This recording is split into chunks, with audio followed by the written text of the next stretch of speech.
Right, apologies, it's a bit of a long one. This piece of thread is what I did one of the pictures that you're going to see, and all I did was paint a circle and then go round and around and around with the thread to make a centre.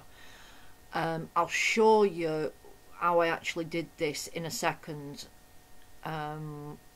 Basically, this was the bit of it that was meant to be thrown away, but I decided to see if I could use it and made a card. That's just a load of, I put the string down and pressed the paper together, no pulling, just to get the excess ink off because I was changing the colour. This was the first time I ever used that, so I had a bit of a practice because I've never used one of these before. And if anybody else is first time using them, go really tiny little bit of ink, rub it around on your craft mat before approaching your paper, and it works brilliantly. I'm well impressed. It's a Tim Holtz colour smudgery thingy. Right, this is a bit of the thread that I actually used on some of these thread pulls, and it was such a pretty green I ended up keeping it. Just tied a knot in it, glued it down, spread the top out really thin, like really hammered it down. If you want to know how I coloured the leaves in, because they were that weird bit of paper, but I coloured them in green. If you want to know how I did that, it's with Sharpies and alcohol. Mick, I'll insert an iCard thingy-majiggy. What I'm doing here, this is homemade stickles that I used with Bindex.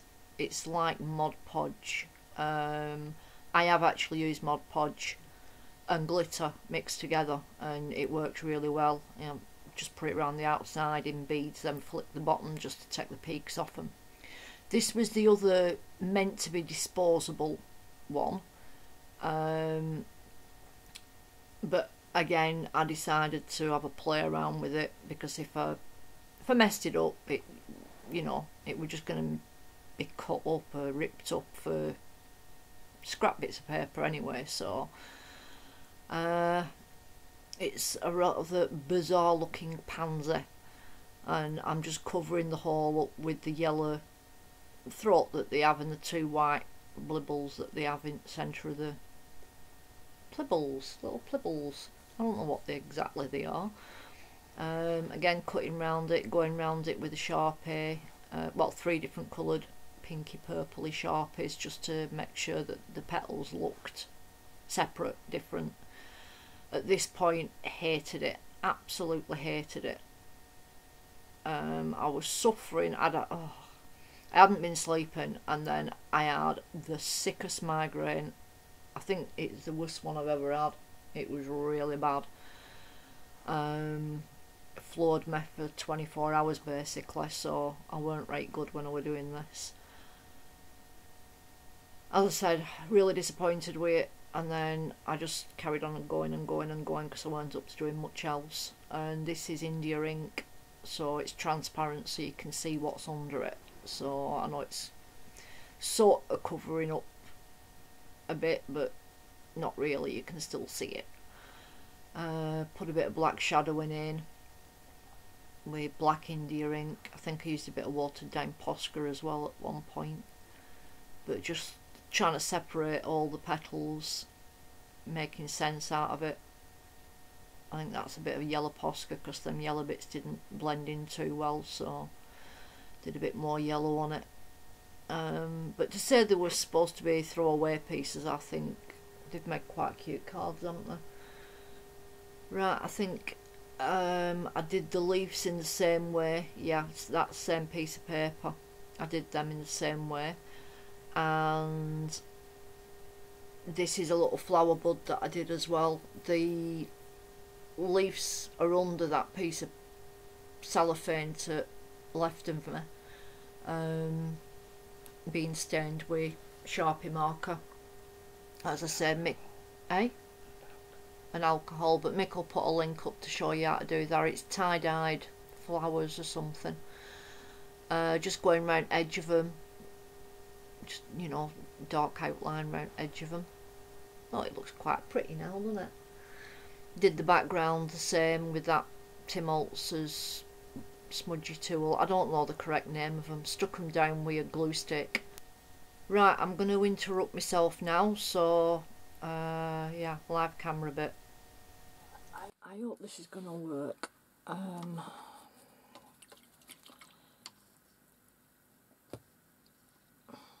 Try organising your brain before you turn camera on. Might be a good idea. Right, the ones that are round, like that, we know sort of drag line coming down, just a round-ish circle like that. You pull out front centre, but you pull it in the way that it's going to travel. So to show you, I'm hoping that this is going to work. I've got a piece of see-through old packaging and I've put a hole in the centre. Now obviously when you do it with a piece of paper with a hole in the centre, you end up with a hole in the top one, and you can't see, but you'll feel and you know because you've laid it down which direction it's going in. Could do with a palette. Right, and I've also found out that I haven't tried this particular one, but wool thread that's been knitted looks amazing. That's what I did the one that you just seen, and it's got, Mick will take a proper photograph of it. It's got gorgeous little marks in it. As I say, I haven't tried it with this yet, so. And a gloss paint, I think the stickier the paint, the better. I think.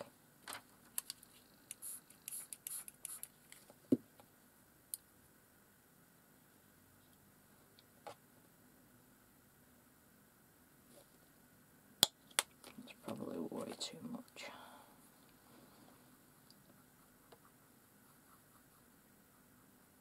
And it's a bit fiddly to do like this, and you can't really have too much crossing over or else it just drags the other layer through with it. But it does give you some interesting pattern to the outside. As I say, it's a bit weird to handle. If you've got problems with holding your arms out and it's taking you longer than you can stand to hold your arms out while you're doing it, stand up and clamp your elbows into your side and, you know, use your arms but with your elbows clamped into your side. If I'm going to be doing any more of these, it's what I'm going to have to be doing. The ones that take, you know, a long time, that are fiddler.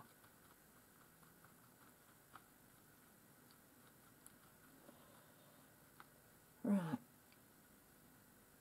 so don't let it go toing everywhere, else you'll end up with paint everywhere. But you need it to unravel. See if it'll soak up that little bit. And you need a tail that you can actually push through. A pair of tweezers, what have you, if you need help. I find it handy. So my note camera is probably going to go nuts because it don't like things near them far than near them far.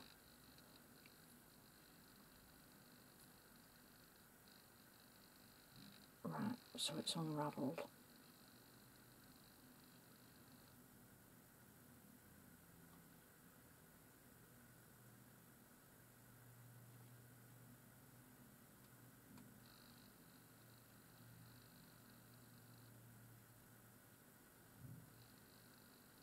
Okay. I don't know how this is going to work with being a shiny bit of paper on top and not something absorbent. Right, so yeah, get your hand in all the paint. Hold on.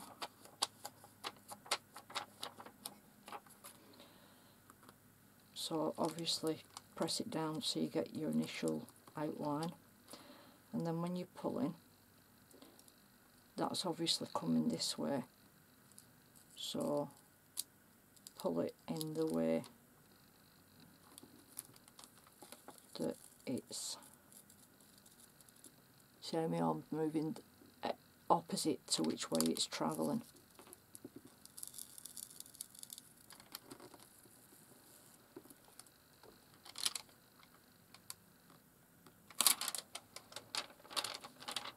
There you go. What do you call it, shell? If I'd have done it a bit quicker it'd have been good. What do you call them?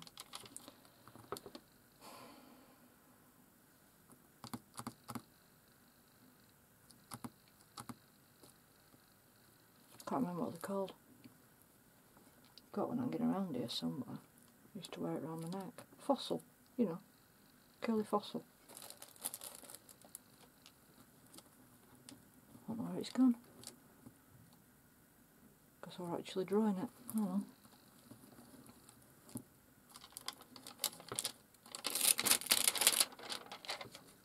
Managed to get a print as well. Ish.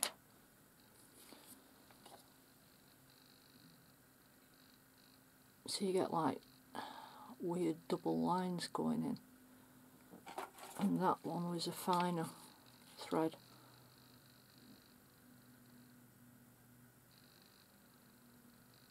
And it's ever so pretty, and I did it 3 times. The purple, the pinky purple and the yellow on that one. So you just go in different areas. And that's the one that I've made a card out of.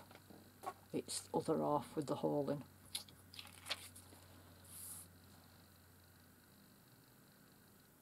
Right, I've got a couple more yarns to try. I'll put it in fast forward, but show you them now.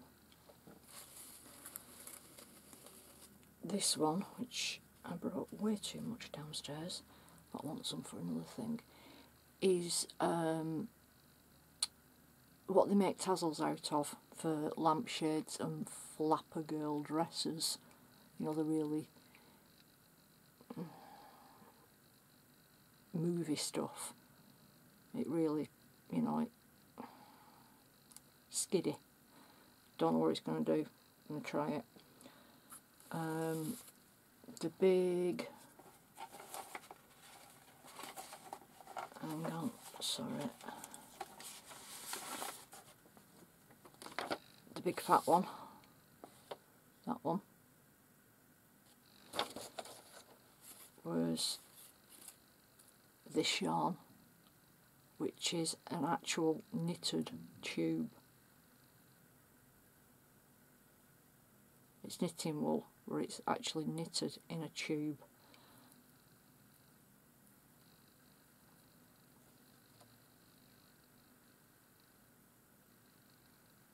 So that was the big one.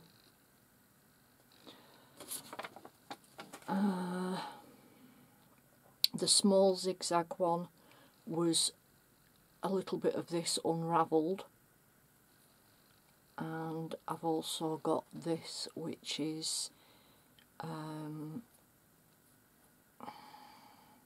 it's like eyelash, but it's not silky, it's fleece eyelash, like teddy bear fur type of stuff. So I'm going to be trying that and seeing what that does.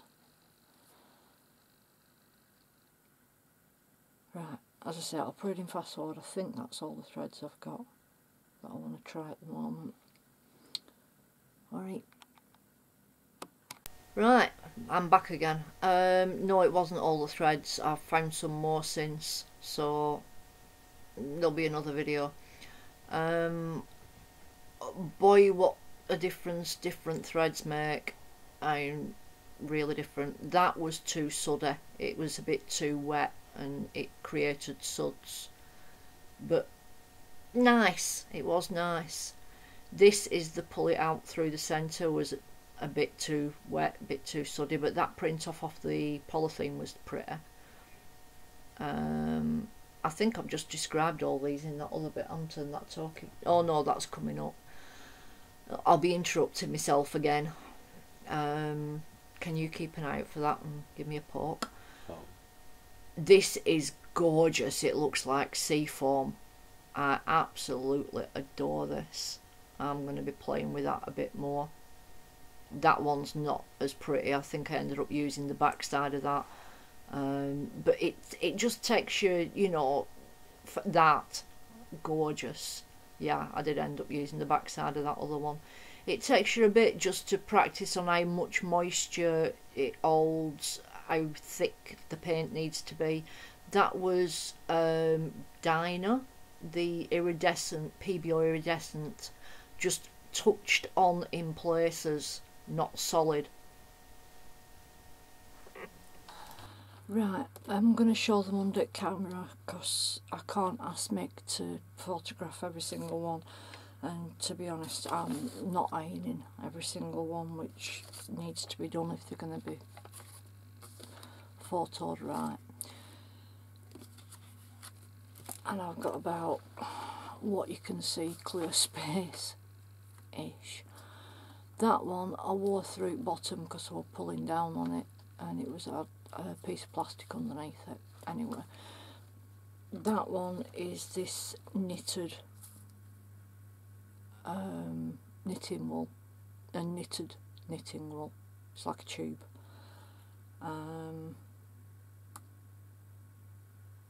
And you can see the actual knitting in it.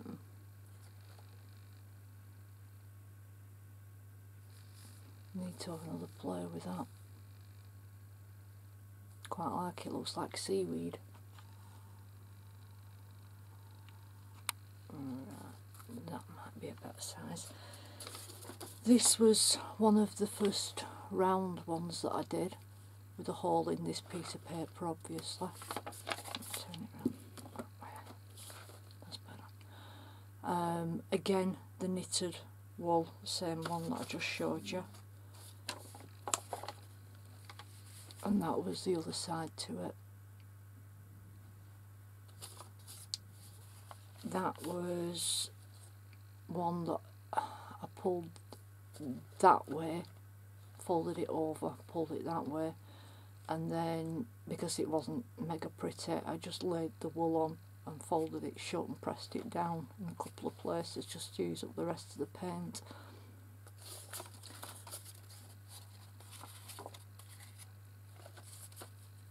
There's that one, which is really pretty. Pale but pretty. Right, and then normal string. That was just thin normal string, cotton string that I did with the hole through. Just trying to make it look like a flower. I don't know if I did that 3 times or I put 3. I think I did that twice. I think I did it with the red and then the yellow, I think. And then again I just laid the string down on this one and folded it in half that way. That one, yellow that way and pulled it that way. Pink that way and pulled it that way. Green this way and pulled it here, and obviously I folded it in half.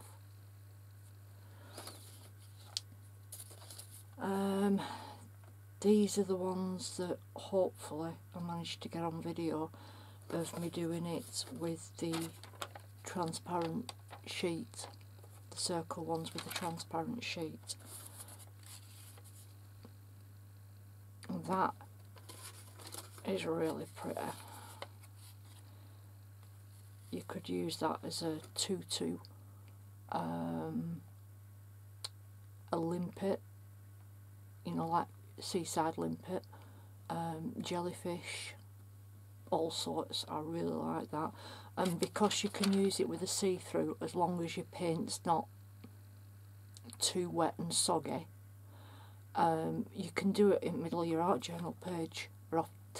I mean, you can see where you're pouring it and what effect it's having, you know, so you could do it on your art journal page like part way through.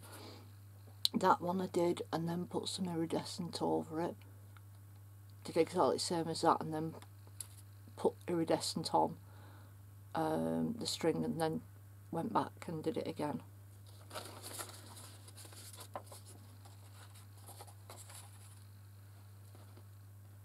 How pretty is that? That is that stuff.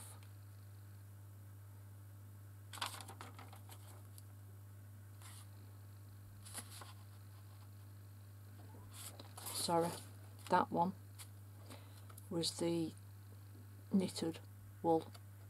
It's 2-ply, very thin.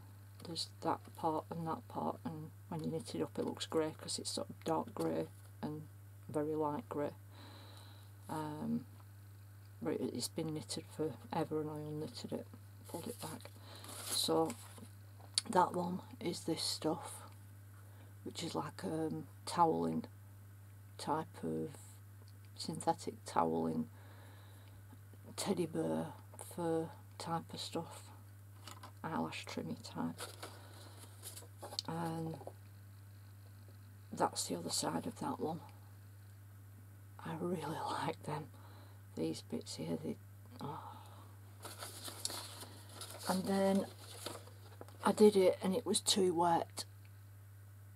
There's some nice bits on it, but it was just too wet when I did it, so I did some for bookmarks or something, some long thin ones, folded it in half and did it. And all these are off, I think, the same amount of black paint. I didn't put any more on. Then this one I put, because I thought, oh, where it drags, some iridescenty, this stuff, just on the ends, because when you lie it down, I just painted the ends. The ends seem to stick out either one side or the other in long strips, so it's not hard to do, but you can see it glowing down there, and you wouldn't get that on camera. Well, you wouldn't be able to see it properly on camera. I really like them ones.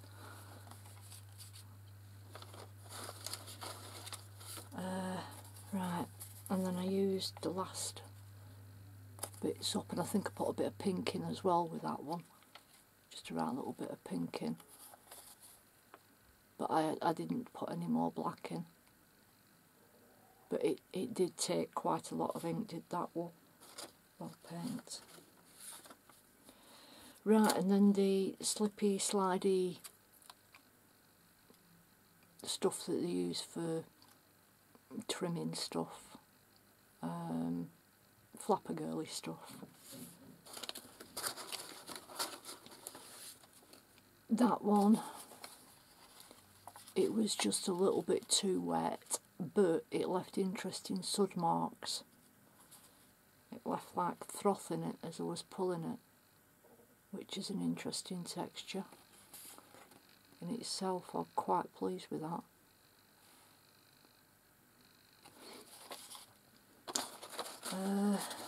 Sorry about this, the length of this. Right, that I used it under this,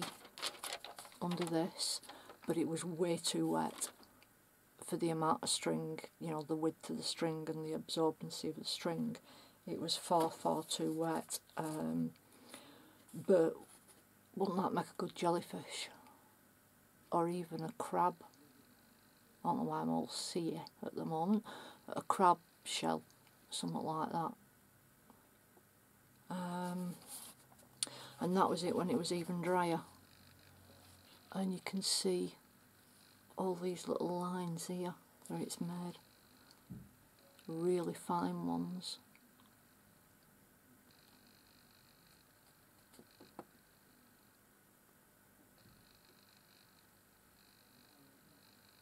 I haven't really had a chance to proper look at these yet.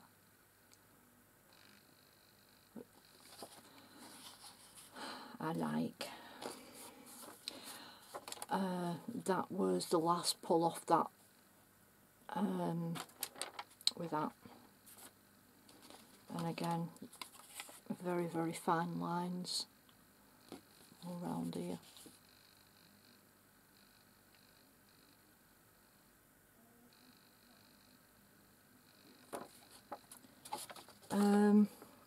And if you do it like I do on a craft mat or whatever, when you lift your string up, have a look what's left behind, because there's some really, really, really pretty.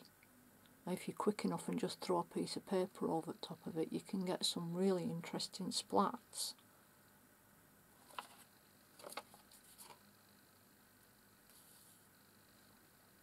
Which I obviously save a lot. And putting string down on just a scrap piece of paper and squeezing last paint out of it is quite interesting as well.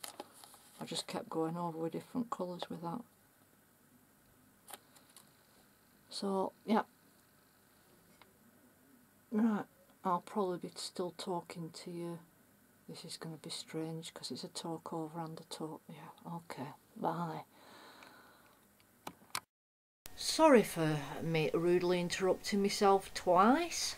It's complicated. Right, that's the good one, the one without the hole. But I don't know if I've previously said, I actually prefer doing it with the see-through piece of plastic than with the piece of paper on top, because you can see what you're doing and you can place it, you know, where you want it on a journal page and do a circle. It really is a good idea, and for flowers like this. But I had a little bit of time today, and as I said, I found some more threads, different kinds of threads that leave different drag marks and initial squidge marks. It's surprising the texture of the finished piece, how different it leaves an impression. I don't know, some pretty effects. I really like them with the wiggity threads that have been knitted. They look really pretty, especially if it's very fine thread. It's difficult to do, it's fiddly, but I think well with it. I think they're pretty. Oh, zoomed away. Oh, and it's come back as a card, has it, Mick? Yeah. I really like that card. I'm quite pleased with it. I'm not a card making person. I don't really do cards as such. I never really have. But yeah, I quite like them. They're pretty. You like them, don't you? Yeah, you like them. I thought you'd have thought they were a bit too girly. But this, limpet or a tutu. I think it'd make a really sweet tutu if you did it in pink over the top of the black. I think it'd look well good. I'll do it then. I'll do it. When I've got time, I'll do it. This was the slinky sort of flapper girl string, and look at the little tiny lines that it's left. I'd have thought that would have left a more solid scrape line rather than them little draggy lines. It's very 3D. I'm fascinated with all different ones. Oh, when I interrupted myself and I said it's got PBO splattered on, like this one here, it still had some of the black on. It's not obviously... If you put black on and then a bit of PBO. I think the PBO would get covered up, so do it, drag it once, and then put a bit of PBO on. I think this one was just purely black, and this really does remind me of waves, white horses. That's what you call them, isn't it? White horses on sea, on, you know, waves. Are you being a wave now? You look like a seagull. That's another thing that reminds me of is, you know, when they used to do blown glass and they used to put them stripes in and twizzle it. It reminds me of that, like blown glass. Like the single rose borders. Oh, right. Sorry, goodbye. Subscribe, give us a thumbs up. More videos to come on this. Hope you're all well. Take care. Bye.